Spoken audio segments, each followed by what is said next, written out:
I think one of the hardest jobs when it comes to getting on a plane and getting a squad of men ready to face the ultimate battle in a World Cup is picking that squad. And I know you must have had a big part of that because you're assistant coach to one of the greats. Firstly, how was it being Wayne Bennett's assistant? Because Wayne Bennett's the most successful coach in rugby league history, in modern history. How was it? Have you learnt a lot from Wayne? Last year when he asked me pre the Four Nations, I was really honoured. And it was sat down, had a coffee with him. We spoke for quite a long time, just about his philosophies about the game, and he was really open. I'd met Wayne quite a few times. I was really good mates with John Mooney, and when John Mooney was my coach, and I met Wayne when we played against Brisbane a couple of times, and I knew him not well, but I knew Wayne. Spending some time with him, and then through the Four Nations, it's just a great experience. Like I say, to just spend time in the company of a man such as himself and get to talk to him about the game and what he wants from a team, and then he's willing to listen to you as well, which is a real bonus. I think that's what's made him such a great coach. He takes in all the information, filters it down, and then comes up with what he thinks is the right thing to do. So spending time with him and getting to a point where we get to pick this squad, I think the input as well as, like I say, of Paul Wellens, Paul Sculthorpe, Paul Anderson, that's been great this year. They've fed a lot of stuff through to Wayne and myself to get to a point where we got to this 24. And picking a squad, like you said, it's not about who you pick, it's who you leave out that becomes really tough, because there's some really great players that aren't involved as well. You're never going to get it right as far as the fans are concerned. We have got it right this year. As far as the fans are concerned. I'm not saying you've got it right or wrong. I've got my opinion, and everyone's entitled to it. That's sport, isn't it? That's what's beauty of it. That's the beauty of it, exactly. What I wanted to ask you is, how much emphasis is put on picking on form, and how much emphasis is put on picking on people because they've been reliable and they've been there, they've done it, they've worn the t-shirt? And is it a balancing act, or is it an individual case? You hit it on the head. Like I say, we get to a point and there's been plenty of input from the people I've already mentioned, and Wayne's input as well, from watching the games and listening to myself and the other coaches as well that have been involved. But it'll come down to who pushes the hardest to say that this player is a high quality player. He might be young, he might have not had that much game time this year, but he's going to be a sensation if he gets an opportunity in the World Cup. There's the old stages such as James Roby that have been outstanding for 10 years, missed out on international selection for a couple of reasons, but has been the best 9 in this competition this year by a mile. And that's been really tough, because there's been some good performances from 9s this year.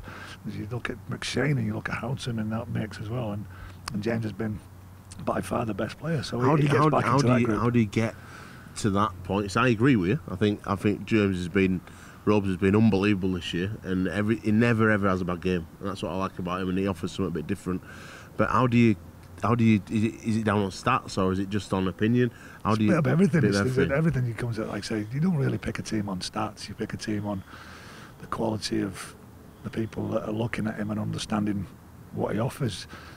Like I say, you can look at his stats, and James's stats are very high. You look at everybody plays that's in this group, so we do have a system where we look at everybody and their contribution game in, game out throughout the year, and we also look at not just the quality of their work, but the quality of their actions as well. Are those game-changing contributions? Do they add different qualities to the game? And I think when you look at the mix of the side and you see the mix of the players that are in there, you see a group that's very, very experienced. You see a group that are not so experienced, but you also see a high quality of players that contribute week in, week out to their teams. I think the most difficult position you've had to face in the last week has been fullback, probably, with Zach Heinecker obviously not being able to be picked, and that's a different story altogether. We won't go into that.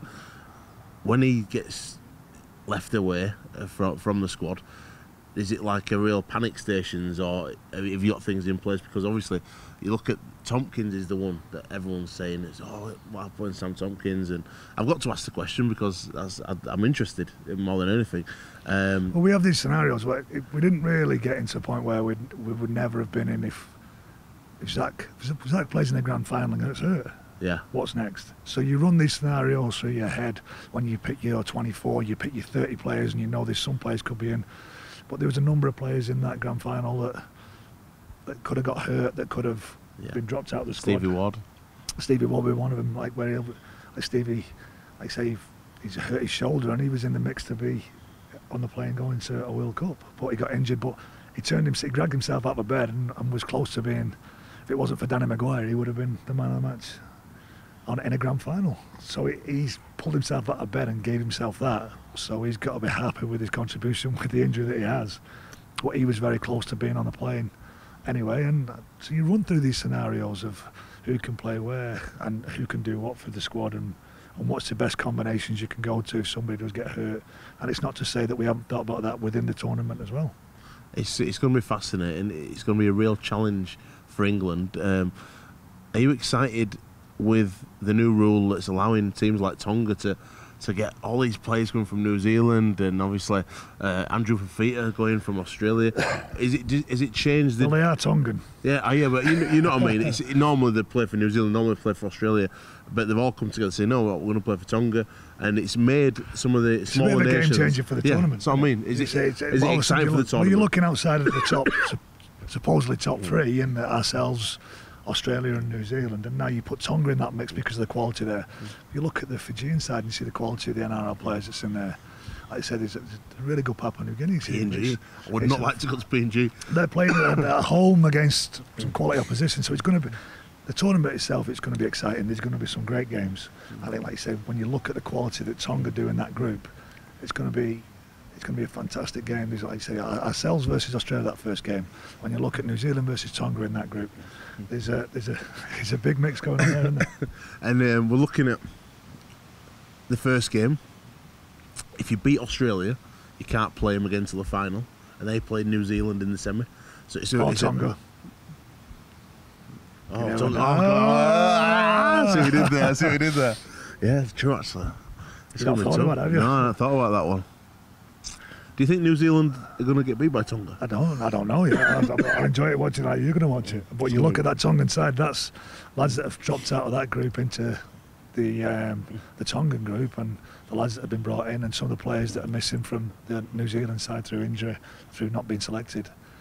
It puts a big mix on that group of what comes next, and we've got to prioritise the fact that the most important game for us is that first game. Start hitting the ground running, putting the intensity into our training, getting the selection right, getting the best 17 on the field, and every one of those 17 players playing to the best of their ability. Is it an issue that none of the English lads, apart from Chris Heitington, made the eights in the NRL? Do you think that's going to have any bearing?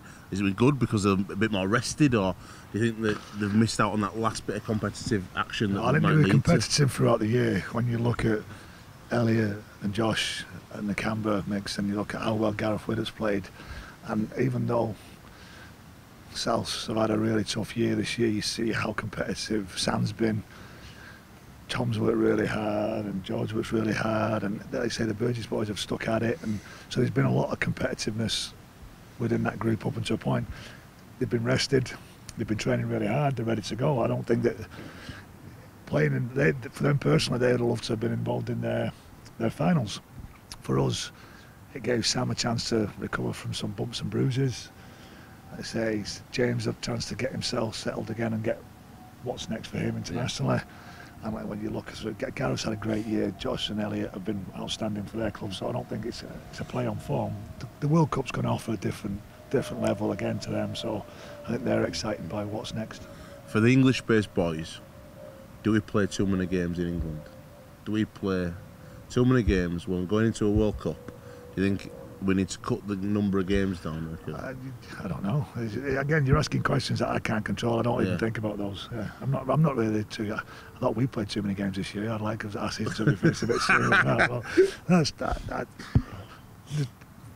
the structural issue, and that's another day, another conversation. At the moment, the exciting thing for me is I'm sat here with an England T-shirt on. Well, I've been in with a group of players that are excited, that have like bouncing around. I've just got a load of stash, so everybody likes a bit of stash. Free stash.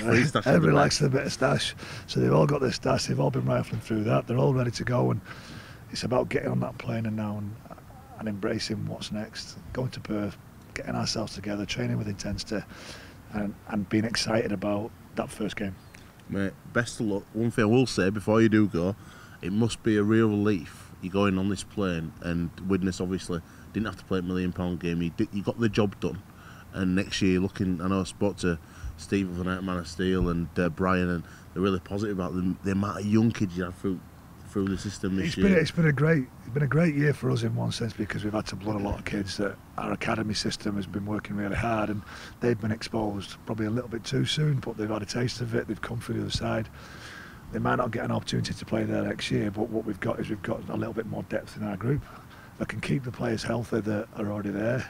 I can keep a half-back combination together for more than 2 or 3 games. Yeah, it must be a tough year this year. It's been a really tough year. But like I say, when you look at what Wakefield have done, what Huddersfield have done, what Leeds did, from being in similar positions to ourselves. Well, like I say, we did it tough through the qualifiers, and we got through to that Catalan game. We ended up finishing second in the group. Leeds ended up winning that group last year. Huddersfield finished second in that group, so it's like they're in a pretty strong position themselves this year. We've got to use that as a springboard now and not put ourselves through that again next year.